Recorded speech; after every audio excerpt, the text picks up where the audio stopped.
pessoal, tudo bem com vocês? Eu espero que sim. Eu sou a professora Sara e no vídeo de hoje a gente vai falar sobre Delacroix. Mas antes de começar esse vídeo, você já pode deixar esse like se você gosta desse tipo de conteúdo, se inscreve no canal e ativa o sininho para receber todas as notificações e ajude o canal através do Apoie-se. Eu tenho o link aqui embaixo, é só você clicar que vai te jogar numa página que a partir de R$ 2 você consegue ajudar o canal a se manter e continuar produzindo esse conteúdo de qualidade para vocês, gratuito. Seu nome completo era Ferdinando Victor Eugène Delacroix. Ele nasceu em Charreston, em Saint-Maurice, na França, em 1798. Delacroix era o quarto filho de um funcionário do antigo regime, que depois virou revolucionário. Ele foi ministro das Relações Exteriores e embaixador dos Países Baixos. E depois ele acabou se tornando prefeito de Bordeaux, onde Delacroix passou aí boa parte da sua vida. A sua mãe era Victorine Aubert, ela era filha de um marceneiro na Casa Real. E a partir disso, né, o pai dele, a mãe dele, dá para ver que vem de uma família abastada, já bem novo ele já teve acesso a ensinamentos do latim, a literatura, e isso foi muito importante para a vida dele, essa questão de ter acesso à educação, porque ele vai criar um apreço muito grande pela literatura, principalmente a literatura clássica, que eu vou mostrar para vocês, e isso influenciou muito nas pinturas dele. Inclusive, ele gostava tanto de literatura que ele chegou a produzir um diário, escrevendo sobre a sua vida, colocando algumas opiniões pessoais, e teve uma grande amizade com o poeta Charles Baudelaire. Ele chegou até a estudar na escola de Lycée Imperial, né, e dizem que nesse período as suas melhores notas foram na área de literatura. Entre 1815 e 1822, a pedido de seu tio materno, Henri Riessener, Delacroix então é finalmente admitido no ateliê de Pierre Narcisse Guérin, e ele foi aluno de ninguém menos do que o próprio Jacques-Louis David, que eu vou fazer um vídeo sobre ele futuramente. E nos anos seguintes, ele acabou estudando em École Poussin e a partir daí ele teve contato com as artes clássicas, tanto da tradição acadêmica quanto estudo dos nus clássicos. E também ele começou a frequentar o Louvre, porque era muito frequente naquela época os artistas irem aprender a partir da pintura dos mestres antigos. Então eles alugavam uma espécie de andaime e lá no Louvre mesmo ele pagava para isso, para ficar o mais próximo possível dessa pintura e ficar ali fazendo vários esboços para poder compor as suas obras. E o Delacroix não ficou atrás e ele passou boa parte do seu tempo aprendendo com esses clássicos no Louvre. E essa prática foi muito utilizada, principalmente os impressionistas, o próprio Van Gogh chegou a falar disso no vídeo que eu fiz sobre ele, vocês sabem, quem assistiu sabe, né? E então ficou muito comum e o Louvre, apesar dele ser aberto aí à população comum, a grande gama de pessoas que frequentavam era muito esses artistas, até porque se você conseguisse... o Louvre era uma referência porque além de ele ter obras do mundo todo, se a sua obra estava lá é porque ela era muito boa. Então o sonho dos artistas, a sua maior parte, era estar no Louvre. Então eu vou para o Louvre para aprender o que o Louvre gosta, né, o que a população em geral gosta, os clássicos, e aí a partir disso eu vou criar as minhas obras. Sobre a personagem de Delacroix, o próprio Charles Baudelaire escreveu sobre isso. Ele diz o seguinte: Delacroix era uma estranha mistura de ceticismo, cortesia, dandismo, vontade ardente, astúcia, despotismo e de uma espécie de bondade singular e doçura que sempre acompanha o gênio. O período no qual o Delacroix faz parte é o que a gente chama de romantismo. No romantismo a gente vê uma transformação da concepção da beleza. A beleza ela deixou de ser definida com base em cânones, né, a serem seguidos, e ela passou a ser entendida como uma qualidade que deriva da singularidade do indivíduo, das suas características únicas, específicas, que são de forma alguma imitável. Então, aqui você não vai criar mais um ideal da beleza, você vai desenhar a beleza como ela é. Para tanto, do ponto de vista do estilo, se multiplicaram as linguagens. Em alguns casos, superou-se o uso do desenho bem acabado com a expressão de uma racionalidade objetiva e pacata, em nome de uma pintura mais dinâmica, esboçada, sinônimo de uma nova inquietação cultural que os críticos da época procuraram entender e explicar. Por isso que, como eu vou falar mais para vocês, ele passou um período bem conturbado em relação aos críticos, porque eles não conseguiam entender se ele era um clássico ou se ele era um moderno. Em relação a isso dos críticos não entenderem a forma como Delacroix pintava, em 1824 ele chegou até a dizer: existem certos defeitos que dão vida às pessoas comuns. Ou seja, não era mais um momento de idealização, de romantização, né, apesar de estar no romantismo, da figura humana. Era um momento de você mostrar como as pessoas eram. Claro que isso se evoluiu bastante a partir de Delacroix, tanto que ele acabou se tornando aí um dos pintores que mais inspirou os modernistas e os pós-impressionistas, por essa coisa de mostrar como as pessoas eram e não ficar camuflando através desses cânones, dessas regras que eram impostas pela academia. Como eu disse para vocês, Delacroix se inspirou muito na literatura, ele era muito apaixonado pelos clássicos. Um dos que inspirou uma série de pinturas que vocês vão ver aí é o próprio Dante Alighieri. Eu já fiz um vídeo completo contando um pouco sobre a história do Dante e sobre o Inferno de Botticelli, para quem tiver interesse pode estar assistindo. E além do Dante, outro que inspirou bastante dele foi o Shakespeare. Ele inspirou ele nessa pintura que vocês estão vendo aí. E a história que mais inspirou, a gente pode pensar ele, foi um dos como Hamlet, esse aqui. Ele pintou a pintura da Ofélia, o momento em que a Ofélia cai ali no rio. Claro que, assim, gente, aí é um momento de conselho. Se você não conhece a história do Hamlet, você talvez não compreenda o que o artista quis dizer. Então, a dica é, leia a literatura, entenda que história o artista está contando. Porque pintura sobre a morte da Ofélia tem muitos. Alguns artistas, apesar da história de Shakespeare ser uma, os artistas interpretam ou querem passar uma história dela, às vezes de forma que parece que ela se jogou no rio, né, que é a mais aceita, o suicídio. Alguns artistas querem mostrar que, na verdade, o galho quebrou e ela caiu no rio. Então, assim, leia o livro e, a partir disso, veja a pintura e tente compreender, de alguma forma, que interpretação o artista quis dar para aquela obra. É uma forma aí de vocês compreenderem. Então, quando ele fala de Dante, se você conhece a história de Dante, fica mais fácil para você entender. Às vezes parece uma coisa meio óbvia, mas a maioria das pessoas, às vezes, não tem contato com esses livros, porque são livros clássicos, pensam que a linguagem é muito difícil, mas nem sempre são. O do Dante eu realmente acho difícil. Mas, para isso, a gente tem muitos autores que fazem uma interpretação do Dante, desses clássicos, para poder te ajudar a compreender aí esses poemas, essa literatura. Outro escritor que inspirou muito ele foi o Goethe, eu acho que se pronuncia assim, que escreveu esse livro, que eu adoro, mas ele acabou fazendo pinturas em relação ao conto do Fausto, que é uma das obras mais clássicas aí do Goethe. As primeiras obras de Delacroix, elas vão permear muito o campo do religioso, do sacro. Essa pintura que vocês estão vendo aí é o Cristo no Jardim das Oliveiras. É dessa primeira fase dele religiosa. Mas depois, de acordo com alguns críticos, não era a forma que o Delacroix queria pintar, não era a temática que interessava ele. O caminho que ele iria traçar seguiria mais uma trajetória mais laica e iluminista, até porque a gente tem que pensar que ele está num momento aí, depois da Revolução Francesa, os ideais estão muito reforçados, então, assim, já não é mais aquela necessidade de reafirmar tanto temáticas religiosas. Claro que, ao mesmo tempo, a gente pode pensar que é aquele período de iluminação em que a pessoa pode sair pintando o que quiser. Não. Tanto que, depois disso, a gente tem o quê? Os impressionistas, que foram duramente criticados e rechaçados por trazer temáticas que não eram clássicas. Então, por mais que ele traga uma inovação e uma parte da população aceite muito bem isso, ainda assim ele vai passar por duras críticas em relação à sua forma de pintar. Os artistas que inspiraram Delacroix foram Michelangelo, Rafael e Leonardo da Vinci. Leonardo principalmente por aquela questão dos chiaroscuros, que eu já expliquei para vocês em outros vídeos do que se trata, é uma técnica. E ele chegou até a pintar o Rafael e o Michelangelo também. Em geral, gente, o Delacroix, ele ocupa na história da arte uma posição de passagem, um lugar de transição.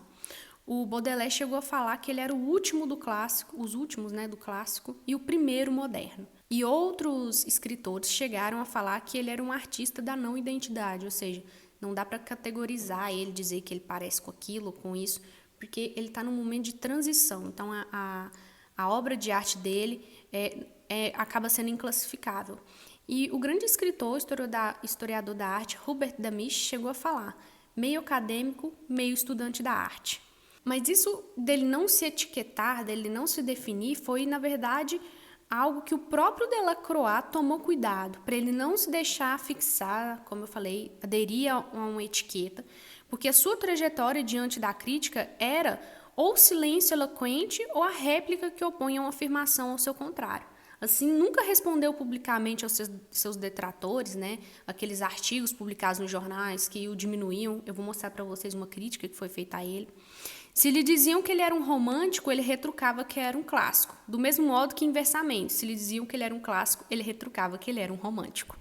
Mas apesar de todo o esforço em se esquivar dos rótulos, um deles com o tempo colocou, que era o rótulo de romântico, e acabou fixado, e hoje a gente categoriza, né, para facilitar os estudos, o Delacroix como um romântico. Gente, eu já comentei algumas vezes com vocês aqui em relação à importância que tem um artista, principalmente um artista parisiense, expor no grande salão. Esse salão que vocês estão vendo aí, ele é o local onde o artista vai expor para a comunidade, vai expor para futuros compradores. Então, o Delacroix entende essa necessidade de se expor no salão, ele sonha, ele almeja com isso, e a partir do momento da sua vida, ele começa aí a se envolver com esse salão e começar a mandar suas obras para poderem aparecer. Uma das suas primeiras obras é do Dante e do Virgílio, que é a Barca de Dante ou Dante e Virgílio no Inferno, que hoje está no Museu do Louvre. Esse salão, gente, ele foi instituído no século XVII, ele reuniu o trabalho dos artistas contemporâneos, foi regulamentado por órgãos do Estado e o evento estava intimamente ligado à École des Beaux, que eu já te falei com vocês, cujos docentes integravam a comissão de jurados e conferiam prêmios aos artistas segundo os critérios próprios. O salão era a ocasião em que a academia se colocava como um elo entre os artistas, o público e o mercado de colecionadores. Tá aí a importância, né, então, de você expor no salão. O problema é que isso cria uma relação muito forte de dependência do artista em relação ao salão, e isso no psicológico do artista, na influência da sua arte, era muito forte. Primeiro, chega um momento em que o artista pinta aquilo que ele sabe que vai agradar o salão, não todos, claro. Mas ele começa a produzir a sua obra para expor no salão, até por uma questão de subsistência, né? Lá você vai ter muitas pessoas, vai ter muita visibilidade e isso pode gerar um lucro para você se você faturar ali na sua obra que for vendida. A questão do Delacroix estava muito ligado ao fato de que ele começou a receber duras críticas, porque se você tem um salão que julga a arte, o que é bom, o que é ruim, se eles definem que a sua arte é ruim, isso pode ser o maior derrocado da sua carreira. E a questão do salão, ela chegou ao seu limite, por assim dizer, o seu auge. A gente pode pensar nos impressionistas, com o próprio o Monet, que sofreram muito com essas represálias do salão e chegou o momento deles criarem aí o Salão dos Recusados, que é uma forma de dizer que vocês não podem definir o que é arte, vocês não podem falar para a população o que é arte. Outras coisas também são arte e esse discurso ele é muito homogeneizador e isso faz com que muitos artistas sejam excluídos dessa bolha artística que muitas vezes, e na maioria das vezes, eram uma bolha artística academicista e que não dava espaço para essas outras expressões artísticas que estavam surgindo. E uma das suas obras que foi mais ridicularizada foi o Massacre dos Quios. Os críticos da época chegaram a publicar artigos, porque você não convivia só com a crítica do salão, você convivia com os jornais que tinham muitas vezes artigos completos criticando um único artista, ou às vezes até alguns comentários. Um dos comentários que foi publicado em relação a essa obra dos Quios do Delacroix foi o seguinte: o quadro me parece medíocre, mais pela forma ilógica do que pela incapacidade.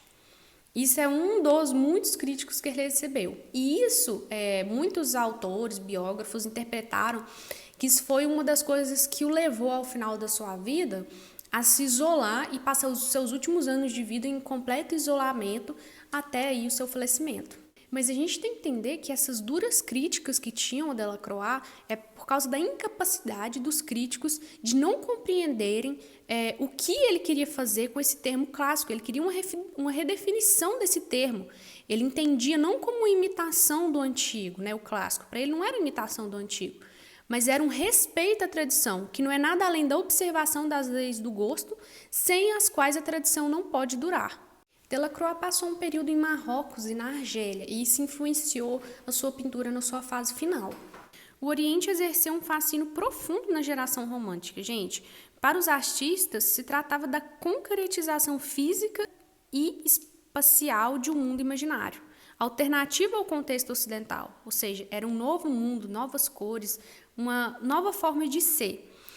Ali tinha um lugar mítico que exigia dos artistas e intelectuais a exploração de novas dimensões antropológicas, psicológicas, a busca por meio do conhecimento do outro e da diversidade, uma nova definição de si mesmo. E isso foi muito importante para a arte de Delacroix, foi uma coisa que ele explorou muito. E nos meses de 1832, ele ficou lá em Marrocos e na Argélia, e pela costa africana do Mediterrâneo. E isso marcou uma divisão na pintura dele, determinando muitas definições de temas, de modos de representação e principalmente a questão das cores. A partir do momento que Delacroix pinta o Salão do Rei, é o momento em que ele se consagra em Paris, né? Porque é um trabalho oficial que demanda muito tempo e acaba atraindo muita atenção da mídia, e ele acaba aí se consagrando. Mas o que reafirmou mais essa posição de grande pintor em Paris foi a partir de 1838 que ele pinta aí, finalmente a Biblioteca de Luxemburgo, demorando cerca de 9 anos, mesmo com assistentes, para poder concluir essa obra. Nessa decoração da Biblioteca de Luxemburgo, ele se inspirou nos espíritos malignos do limbo, no inferno de Dante. Ele foi capaz de equilibrar a relação entre imagens e espaço, oferecendo uma alegoria moderna, longe do óbvio da história dos pensamentos ocidentais. E em 1857, após 7 recusas, finalmente ele é eleito membro do Institut La France. E isso foi uma coisa que ele almejou muito na sua vida. Porém, mesmo conseguindo esse reconhecimento só ao final da sua vida, ele acabou passando aí seus últimos momentos, como eu falei, em isolamento. E em 1863, ele acaba falecendo e é enterrado no cemitério Père-Lachaise.